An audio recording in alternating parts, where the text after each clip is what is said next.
Certaines choses deviennent plus belles lorsqu'elles sont bien présentées. C'est exactement le cas des sabres laser Legacy d'Asajj Ventress, inspirés de la série animée de Clone Wars, qui ont été offerts à nouveau dans ce coffret édition limitée.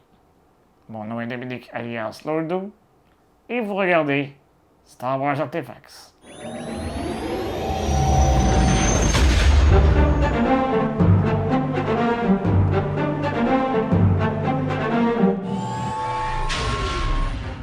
Les sabres d'Asajj Ventress étaient parmi les 10 sabres vendus dès l'ouverture des 2 packs Galaxy's Edge en 2019. À l'époque, ils étaient offerts individuellement au coût de 140 $ US. Puis, il y a quelques années, ils ont tout simplement été retirés.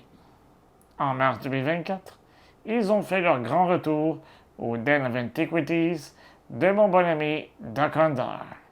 Cette fois, ils étaient offerts en paire, présentés dans un coffret édition limitée à 4500 exemplaires.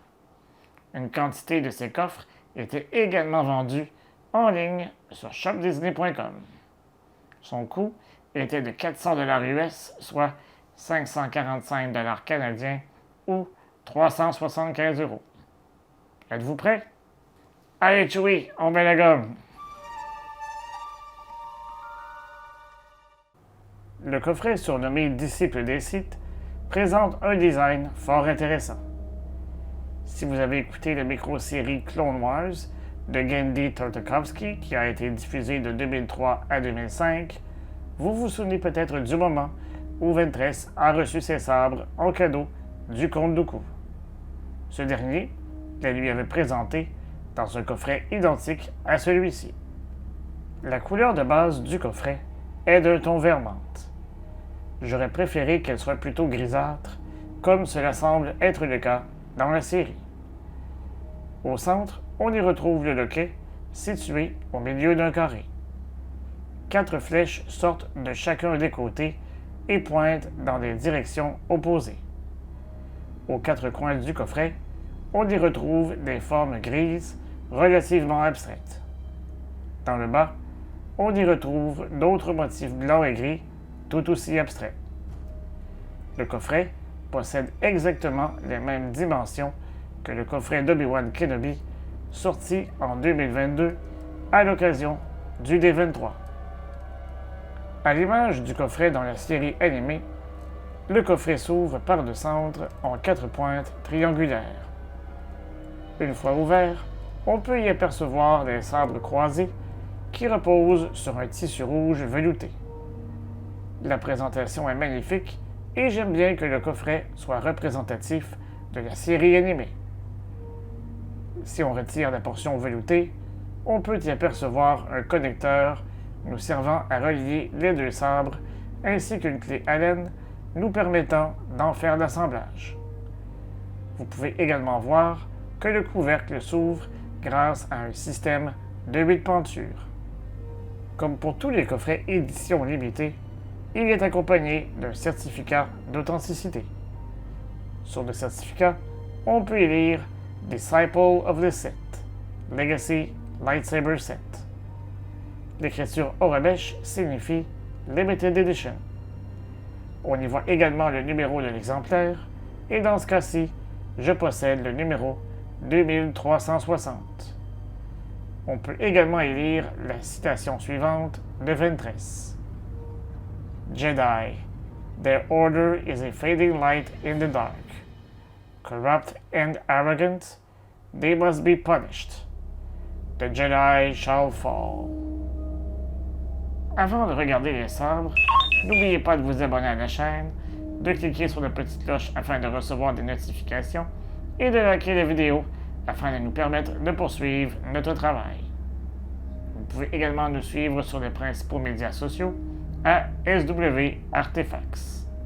En vous abonnant, vous courez la chance de remporter un de ces 2 demi-bustes de la série Legends in 3 Dimensions offert par Gentle Giant Limited. Une fois les sabres sortis de la boîte, on réalise rapidement qu'aucune modification n'a été apportée au sabre depuis 2019. la grande majorité du sabre est fait de métal. Au niveau de l'émetteur, la portion noire est toutefois faite de plastique. Si on regarde la poigne, les bandes noires sont faites de caoutchouc. En les manipulant, nous avons constaté que les bandes de caoutchouc de l'édition limitée étaient faites à partir d'un caoutchouc différent. Nous avons également remarqué une légère différence de couleur au niveau du bouton d'activation.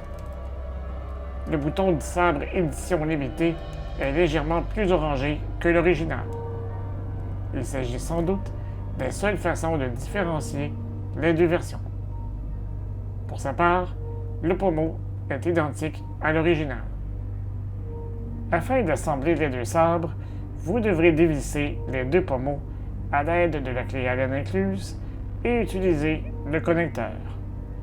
Une fois assemblé, nous obtenons son sabre à double lame qui, selon moi, a été trop peu utilisé dans la série animée. Lorsque les pommeaux sont enlevés, vous aurez également accès au compartiment des piles.